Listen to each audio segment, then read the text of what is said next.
na siguradong maghahatid sa inyo ng kaalamang magagamit sa pang-araw-araw na pamumuhay. Ano nga ba ang ating layunin sa pagkatuto para sa unang aralin ng ika-4 na markahan? Ating sisiyasatin ang mga palatandaan ng pambansang kaunlaran. Sa araling ito, inyong matututunan ang konsepto at palatandaan ng pambansang kaunlaran at kung paano ka makapag-aambag sa pagunlad ng bansa bilang isang mabuting mamamayan. Kaya naman, tara na at muling linangin ang inyong kaalaman sa araling panlipunan ng economics.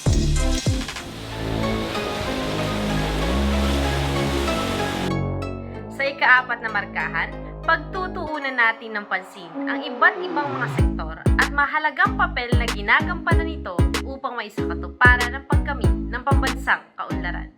Ano nga ba ang pambansang kaunlaran? Kailan kaya nasasabing ang isang bansa ay maunlad?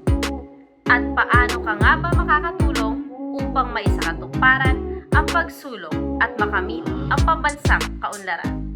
Sa ating pagtalakay sa araling ito, sadyang mapupukaw ang iyong interes sa konsepto ng pambansang kaunlaran. Dito ay lubusan mong mauunawaan ang mga palatandaan sa pagunlad ng bansa. Ano pang hinihintay mo? Halina, sabay-sabay nating linangin ang kalamang magdudulot sa iyo ng malalim na pangunawa sa pambansang kaunlaran.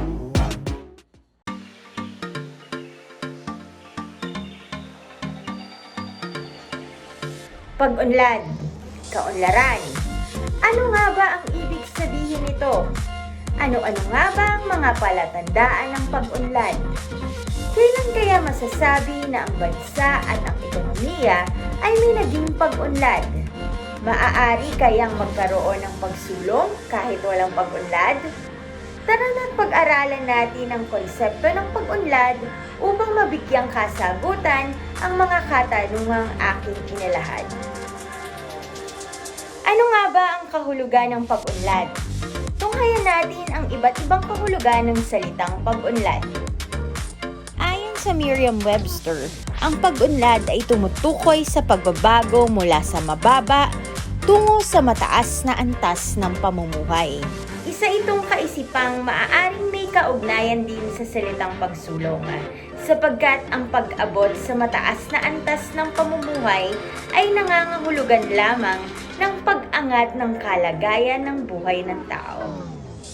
Ayon naman sa pagpapakahulugan ni Feliciano R. Fajardo sa kanyang aklat na Economic Development na nailathala noong 1994, dito ay malinaw niyang inilahad ang pagkakaiba ng pagsulong at pag-unlad. Ayon sa kanya, ang pag-unlad ay isang progresibo at aktibong proseso at ang pagsulong naman ay bunga ng prosesong ito. Sa madaling salita, ang pagsulong ay ang produkto ng pag-unlad. Halimbawa, ang makabagong pamamaraan ng paggawa ng tinapay ay kinapapalooban ng isang proseso, at ito ay ang pag-unlad. At ang resulta nito ay ang mas maraming magagawang tinapay, at ito naman ang tinatawag na pagsulong. Ibig sabihin, ang pagkakamit ng pag-unlad ng isang gawain, tao at bansa ay dumaraan muna sa mahabang proseso, at dapat itong makitaan ng positibong resulta, at ang bunga nito ay ang pagsulong. Sinasabi rin na ang pagsulong ay nakikita at nasusukat. Ang mga halimbawa nito ay ang mga daan, sasakyan, kabahayan, gusali, pagamutan, bangko, paaralan at iba pa. Sa kabilang banda, masidhi ang paniniwala na hindi doon natatapos ang pag-unlad, sapagkat ayon sa kanila, ito ay isang progresibong proseso ng pagpapabuti ng kondisyon ng pamumuhay ng mga tao, gaya ng pagpapaba ng antas ng kahirapan, kawalan ng trabaho, kamangmangan, di pagkapantay-pantay at pananamantala. Nabigyang kahulugan din ng salitang pag-unlad nina Michael P. Todaro at Stephen C. Smith. Ayon sa kanilang aklat na Economic Development na nailathala noong taong 2012, merong dalawang konsepto ang pag-unlad. Nahati ito sa tradisyonal na pananaw at makabagong pananaw. Sa tradisyonal na pananaw, kanilang binigyan diin na ang pag-unlad ay ang pagtatamo ng patuloy na pagtaas ng antas ng income per capita, nang sa gayon ay mas mabilis na maparami ng bansa ang output. Sa kabilang banda, sa makabagong pananaw, ay isinasaad na ang pag-unlad ay dapat kumatawan sa malawakang pagbabago sa buong sistemang panlipunan. Ibig sabihin, kinakailangang ituon ng pansin sa iba't ibang pangangailangan upang matiyak ang pagbabago mula sa mga di kaaya-ayang kondisyon o sitwasyon ng pamumuhay tungo sa kondisyong mas kasiyasiya, kaaya-aya at maginhawa. Sa akdang Development as Freedom naman na isinulat ni Amartya Sen na inalathala noong 2008, ipinaliwanag niya dito na ang kaunlaran ay makakamtan o matatamo lamang kung mapapaunlad ang yaman ng buhay ng mga tao kesa sa yaman ng ekonomiya nito. Paano ito matatamo? Upang makamtan ito ay kinakailangan na bigyang pansin ang pagtanggal sa mga ugat ng kawalang kalayaan tulad ng kahirapan, diskriminasyon sa lipunan, hindi pagkapantay-pantay at iba pang mga salik na naglilimita sa kalayaan ng bawat tao sa lipunan.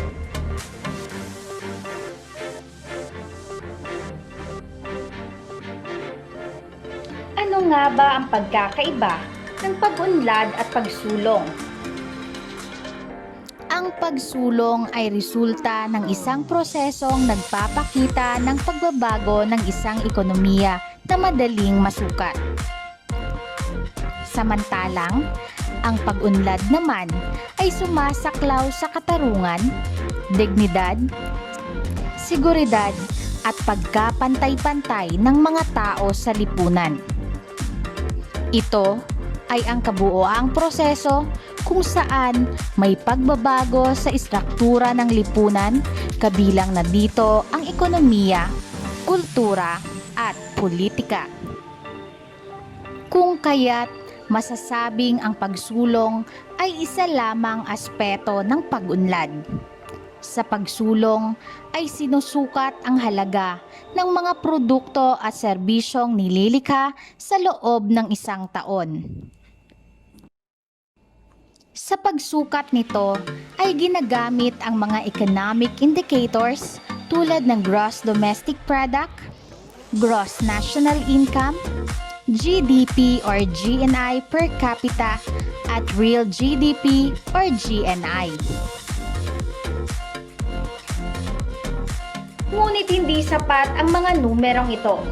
Mga makabagong teknolohiya, mga nagtataasan at nagagandahang mga gusali, at iba pang mga infrastruktura upang masabing ganap na ang kaunlarang natamo ng isang bansa.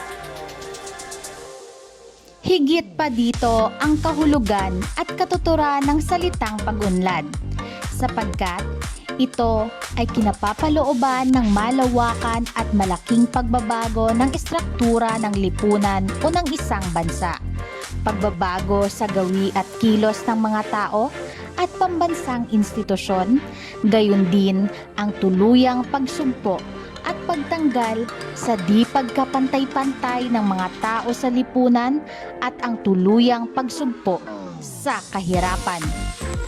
Sa madaling salita, ang mataas na pambansang kita ay hindi sapat na maging sukatan kung may natamong pag-unlad ang isang bansa, sapagkat mamamalas ang tunay na pag-unlad sa kalidad ng pamumuhay na mayroon ang mga tao sa isang bansa.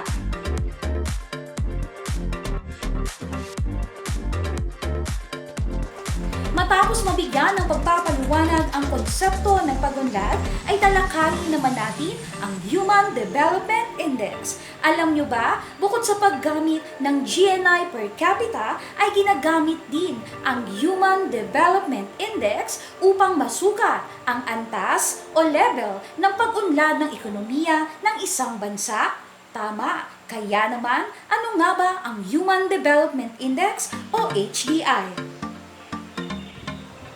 Ayon sa Economics Araling Panlipunan Module para sa mga mag-aaral, ang Human Development Index o HDI ay tumutukoy sa pangkalahatang sukat ng kakayahan ng isang bansa na matugunan ang mahalagang aspeto ng kaunlarang pantao, kalusugan, edukasyon at antas ng pamumuhay.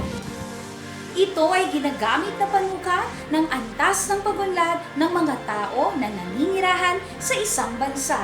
Ito ay ginagamit din upang masuri ang mga posibilidad ng pag-unlad ng ekonomiya ng isang bansa at ang kalidad ng pamumuhay ng mga mamamayan nito.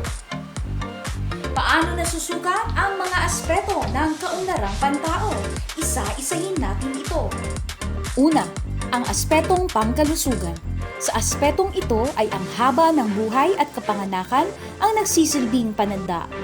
Ibig sabihin, ang bilang ng taon na inaasahang itatagal ng isang sanggol kung ang mga umiiral na dahilan o sanhi ng kamatayan sa panahon na siya'y isilang ay mananatili habang siya ay nabubuhay.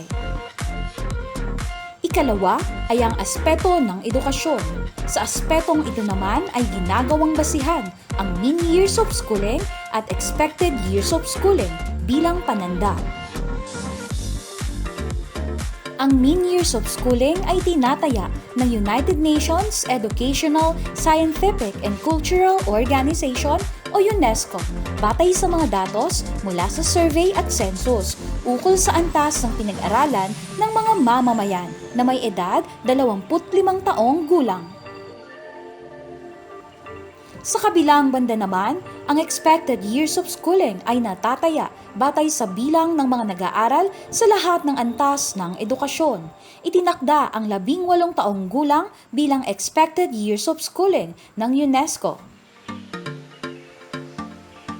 Ang ikatlo ay ang aspeto ng antas ng pamumuhay, kung saan ito ay nasusukat sa pamamagitan ng gross national income per capita na tumutukoy sa average na kita ng mga mamamayan ng isang partikular na bansa.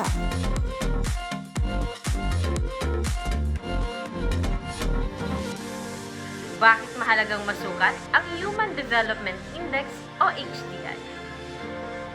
Nilikha ang Human Development Index upang bigyang diin at pansin na ang mga tao ng isang bansa at ang kanilang kakayahan at kapasidad ang dapat na pangunahing pinagbabatayan sa pagsukat ng pag-unlad ng isang bansa at hindi lamang natatapos sa pagsulong ng ekonomiya nito.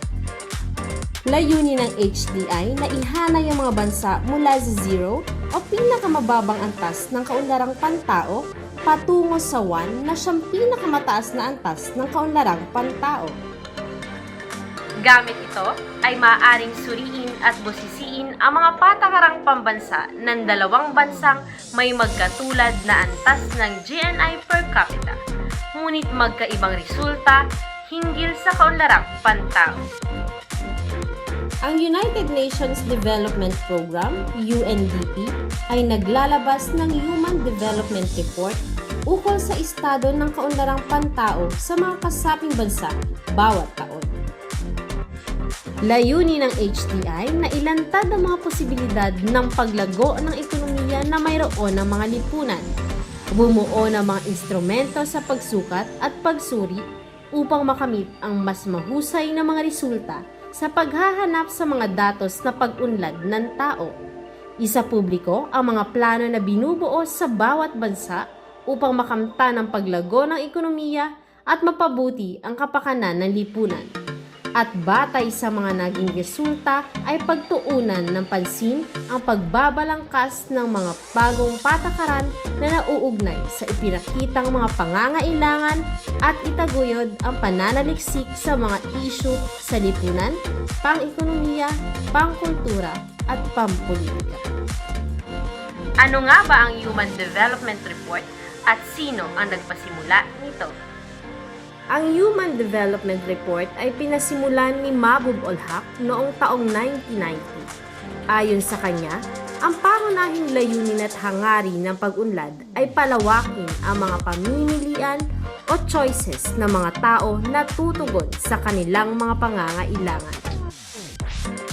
Ang mga pamimiliang ito ay maaaring walang katapusan, ngunit maaaring magbago sa paglipas ng panahon.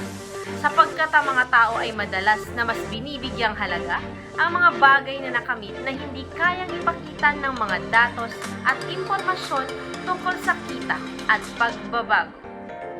Halimbawa, ang mas malawak na akses sa edukasyon, maayos na serbisyong pangkalusugan, mas matatag na kabuhayan, kawalan ng karahasan at krimen, at iba pa.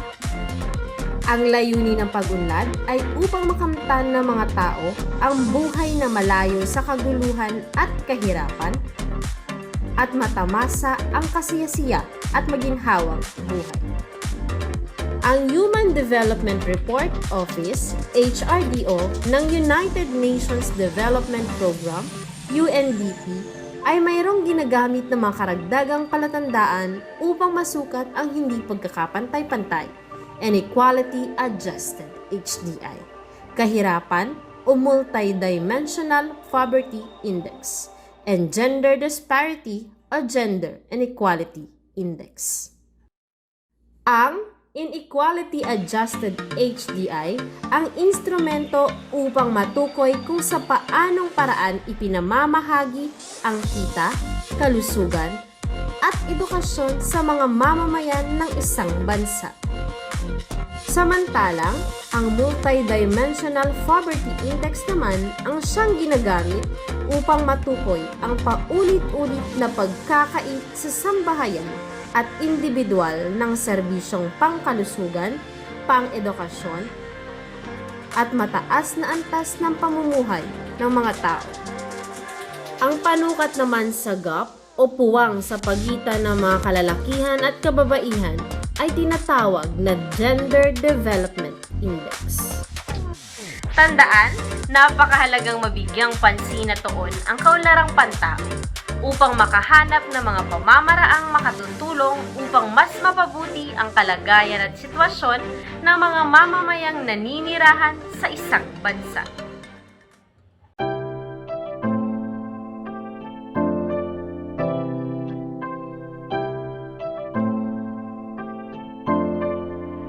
Ang pagsulong ay resulta ng isang prosesong nagpapakita ng pagbabago sa isang ekonomiya na madaling masukat.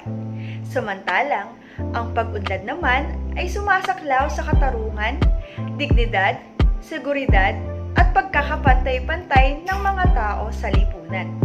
Ito ay kabuuang proseso kung saan may pagbabago sa struktura ng lipunan kabilang na dito ang ekonomiya, kultura, at politika. Ang Human Development Index o HDI ay tumutukoy sa pangkalahatang sukat ng kakayahan ng isang bansa na matugunan ang mahahalagang aspeto ng kaunlarang pantao, kalusugan, edukasyon, at antas ng pamumuhay. Layunin ng HDI na una, tukuyin ang mga posibilidad ng paglago ng ekonomiya na mayroon ang mga lipunan.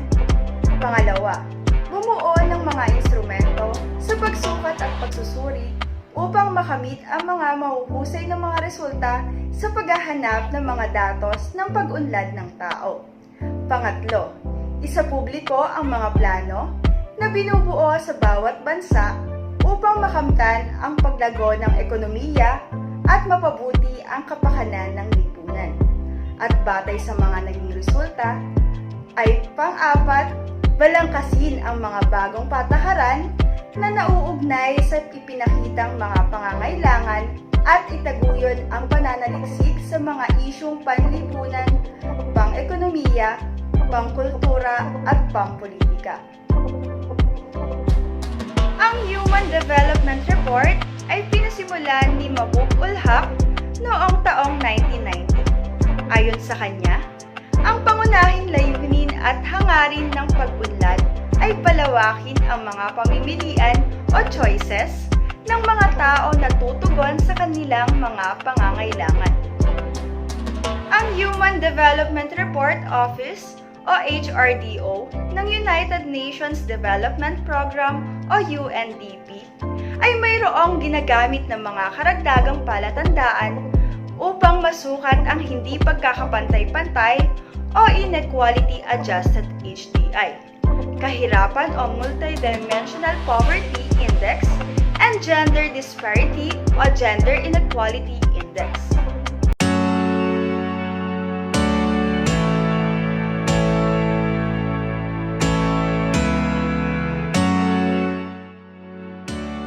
Ang ating GISAD highlights sa araling ito ay ang human rights. Ang pag-unlad ay ninanais ng lahat ng mga bansa sa mundo. Kaya naman, sinisikap ng pamahalaan na bumalangkas ng mga batas upang mapabuti ang mga estratehiya at polisiya na makatutulong sa pagkakamit nito. Matatandaan na ang tunay na basehan ng pag-unlad ng isang bansa ay hindi lamang nasusukat sa laki o naging antas ng income per capita. Bagkus, ang tunay na sukatan ay kung may nakamit na pag-unlad ang kalagayan ng pamumuhay ng mga mamamayan o ang kaunlarang pantao. Ang human rights o ang karapatang pantao ay isang matibay na basehan kung nakakamit ng isang bansa ang tunay na kaunlaran nito. Ayon sa ating tinalakay, ang mahalagang aspeto ng kaunlarang pantao ay mababatid sa pamamagitan ng kalusugan, edukasyon, at antas ng pamumuhay ng mga tao sa isang bansa.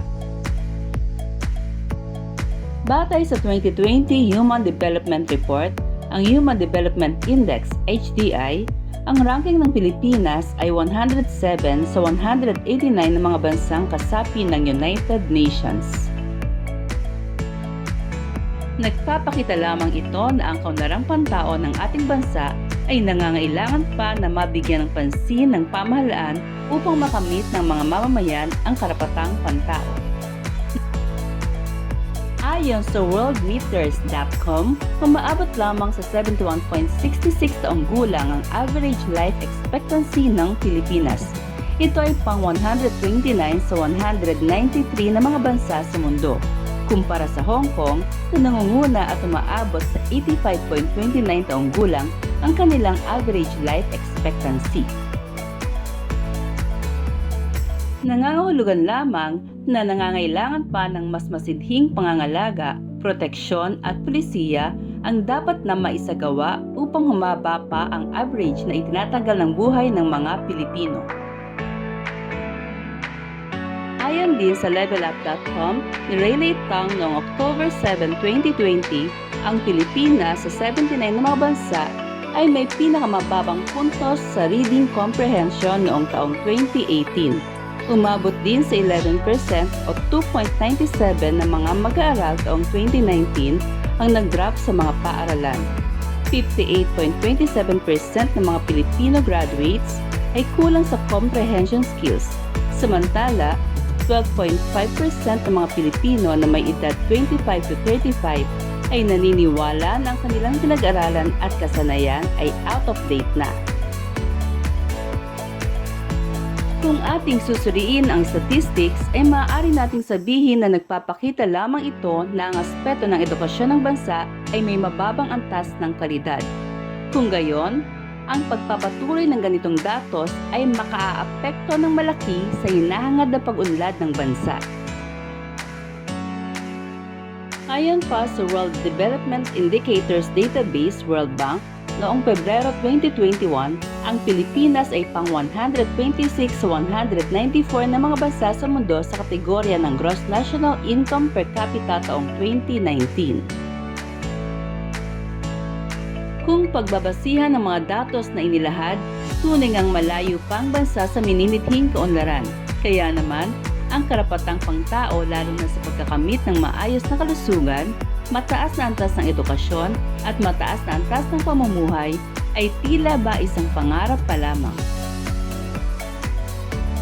Ngunit kung pakiisiping mabuti ay walang imposible kung ang mga mamamayan at pamahalaan ay magkakaroon ng pagkakaisa, pagtutulungan at tunay na pagmamalasakit sa bayan. Upang makamit ang karapatang pangtao at kaunlaran na matagal na nating minimithi. Kamusta? Isang aralin na naman ang nabigyang linaw. Sinasabing ang kabuang proseso ng pag-unlad ay kinabibilangan ng iba't ibang aspeto ng lipunan. At ito ay nagpapakita ng pagbuti ng kalagayan at pamumuhay ng mga mamamayan. Huwag nating kalilimutan na bilang mamamayang Pilipino ay may mga tungkulin tayo upang makatulong sa pagkakaroon ng maunlad na bansa. Mga mahal naming mag-aaral, ang inyong mga natutunan ay gamitin ninyo upang makatulong sa pagsulong at pagpapaunlad ng lipunan at ekonomiya. Laging tandaan na sa atin magmumula ang malasakit, linangin ng kakayahan upang pangunahan ang pagsulong ng maunlad at mapayapang bansa. Hanggang sa muli! Matalinong desisyon, mahalagang pairalin, daan sa ekonomiyang masasandalan natin.